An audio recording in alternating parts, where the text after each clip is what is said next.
The DataStax GitHub Copilot extension enables you to manage your databases with natural language. You can ask about your existing databases.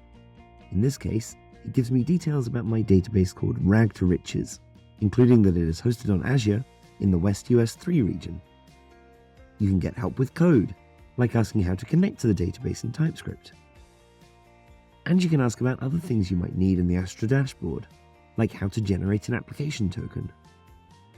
Not only can the extension retrieve information for your databases, the agent can also create databases directly from the chat.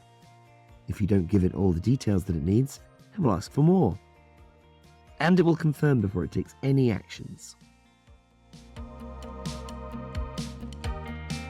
You can also start a new generative AI application by asking to create a new Langflow project.